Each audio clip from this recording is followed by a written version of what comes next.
एक पंडित जी था, काशी विद्यापीठ पर टिकाया वो ब्राह्मण। एक राजा ने कोई हवन कराना था, अनुष्ठान कराना था, उसका न्योता दिया। उसको रोजाना 1 रुपया दान दक्षिणा दे देते, वो पाठ करने लग गया। 1 महीने का कराना था।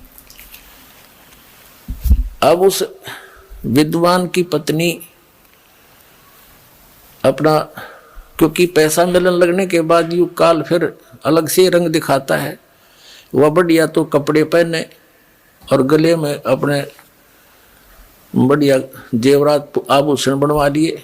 तो पानी लेने के लिए, जल लेने के लिए कुएं पे इकट्ठी होया करती बहनें। तो ब्राह्मणों के कुएं अलग होते थे, अन्य जाति वालों के अलग अलग हुआ करते थे। तो सब ब्राह्मणी इकट्ठी होती तो वो पूछती कि ये नए नए आभूषण तू कैसे खरीद रही है। उसने बताया कि मेरा पति राजा के यहाँ कथा करने जाता है, मंत्र जाप करता, अनुष्ठान करता है, और राजा प्रतिदिन 1 चांदी का रुपया दक्षिणा देता है।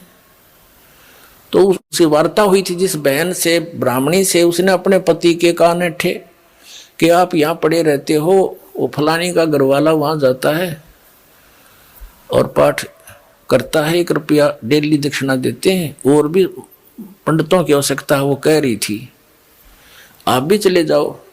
तो पंडित जी कहने लगा मैं तो ऐसा देसी सा पंडित हूँ, और वो पढ़का रहा काशी विद्यापीठ, उसके बराबर में मेरी दुकान चलेगी नहीं। वह उसका सिर होगी, तू तो ऐसे बहाने में लाया करे हैं, तू धक्के खानता अंडे और जाते अच्छा माल मिला जाता नहीं। ज्यादा कहने से वो चला गया। और क्योंकि ऊपरली वेशभूषा तो ब्राह्मण की एक जैसी हो है, मंत्री से कहा जी मैं भी ब्राह्मण हूँ। कहा जब पंडित जी बैठो, उसका एक आसन लगा दिया और माला दे दी कि तो भी मोल दे मंत्र के ले बैठ के। अब उन मंत्रों ने सुना कोई नहीं करता, वो पंडित अपने करते रहे, राजा लोग अपनी मौज मस्ती कहीं घूमते रहो। अब वो तो बोला अपने संस्कृत के श्लोक, उन्हें तो याद थे, जो पहले वाला विद्वान पुरुष था। दूसरा था अनपढ़ मेरे जैसा, वो तो बोला मंत्र जैसे भूर भव स्वय, वो नको है, जो यू को है, जो यू को है, जो यू को है। अपना उसने भी 1 असरफी मिल गई सामने और 1 रुपया। मन में कहा जो यूं को है, जो यूं को है। अगले दिन 2 दिन पीछे हुआ भी, फिर उसकी पत्नी भी लागी ऐसे हार श्रृंगार पैर के गई। वो तीसरी को पता लगा, उसने अपने पति को श्रृंगारा। उसने भी यही प्रार्थना की कि वो तो विद्वान है, दूसरा भी मेरे से कुछ ज्यादा ही जानता है, पर मेरी बात बने नहीं। ज्यादा कहने से वो भी चला गया। अब वो जो विद्वान था वो तो अपने बोल ही रहा था, उसने उधर ध्यान नहीं उनका, ये क्या बोलना, ठीक है ब्राह्मणों के बोलते रहेंगे अपने मंत्र। तो तीसरा पहुंचा, उसका भी आसन लगा दिया। पहला अपना संस्कृत बोल रहा है श्लोक शुद्ध, दूसरा है, तीसरा न्यू गया कब तक नंबेगी, कब तक नंबेगी, कब तक नंबेगी, कब तक नंबेगी, कब तक नंबेगी, मारी बकवाद। तो उसको भी शाम को 1 रुपया मिल गया। उसकी पत्नी ने फिर ऐसे ही अपना रूप बदला। तो चौथे से भी फिर ऐसी ही बात हुई, चौथा भी शंकर का चला गया, उसका भी लगा दिया वहां पर आसन। अब पहले वाला तो बोलता है शुद्ध संस्कृत के श्लोक, दूसरा कहता है, तीसरा कहता कब तक नंबेगी, कब तक नंबेगी, चौथा बोला नंबर दे जब तक नंबेगी। तई बताइए संत न्यू देख रहे हैं नंबर दे जब तक नंबेगी, पर यह भी नंबर को ना, यही बता तुमने ऑनलाइन रखूंगा जब तक, या तो सारी जनता नहीं जाग लेगी, या तुम खुद नहीं कह दोगे हमारी गाड़ी खराब होली। एक भक्त कह रहा था कि 2-3 प्रकार के यात्री होते हैं।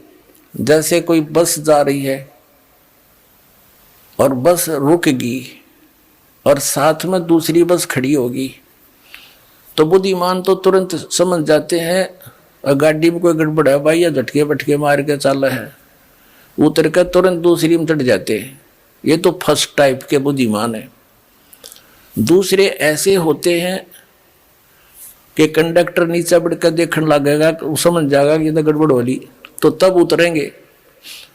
और तीसरी टाइप के इसे निकट्ठू होते हैं कि कंडक्टर ड्राइवर भी दूसरी बस में चढ़ लेंगे ना, कति कंडम कह कहिया बगड़ दी भाई, बोला जब उतरा कर उस गाड़ी में थे। तो ऐसे जो बुद्धिमान व्यक्ति हैं दास के संकेत को समझकर छोड़ कर आ जाओगे उनकी खराब गाड़ियों को, जिसमें सफर करना चाह रहे हो, पंचर हुई खड़ी, उनके टायर ने ट्यूब कुछ भी कोई ना, यानी कोई आधार ही नहीं है उनका गाड़ी का चलने का। राम नाम की गाड़ी जो बनाए बैठे हैं वो शास्त्र विरुद्ध साधक। और फिर शेष जब आओगे, जब उनके गुरुजी ने कह देंगे भाई सालो सचमुच हमारा तो हमारे पास ज्ञान नहीं था, वो भी बुद्धिमान व्यक्ति होता है जो नो कह दे भाई गाड़ी खराब हो रही या ठीक नहीं चल सकती और तुम अपनी व्यवस्था और कर लो। तो ये संत तो उन ड्राइवर कंडक्टर भी निकम्मे हैं, नो ना कहेंगे हमारा द्वारा भक्ति नहीं है और जाओ तुम ले लो नंबर वाला जाके, ये तो उनसे भी नालायक है फिर तो कहने का भाव ये है पुण्यात्माओं, अब ये परमात्मा कबीर जी का आदेश है कि पूरे विश्व में ये सत संदेश जावेगा, पूरी पृथ्वी के जीव प्राणी परमात्मा के बच्चे बतेरे युगों से दुख पा रहे हैं, अब ये इस नाम को ग्रहण करेंगे, सतनाम को। न इसकी छींट भी ना लगने दी थी परमात्मा ने, अरीब डंडोरा पिटवा दिया, अब बखेर रखा आपके ऊपर, वर्षा करवा दी सच्चे ज्ञान की, और सतनाम चौथे महीने मिल जाता है, और सार नाम भी अब आपको मिला प्राप्त हो रहा है, जिसको आज तक ये ऋषि महर्षि समझ भी नहीं सके। तो अब ये पूरे विश्व में जाएगा और सभी संतों को इस सत्य ज्ञान का लोहा मानना पड़ेगा, और उनकी भलाई है वो माने इस बात को, और अपना भी कल्याण करावें और उस परमात्मा के बच्चों को काल के उसमें भाड़ में ना झोंकें।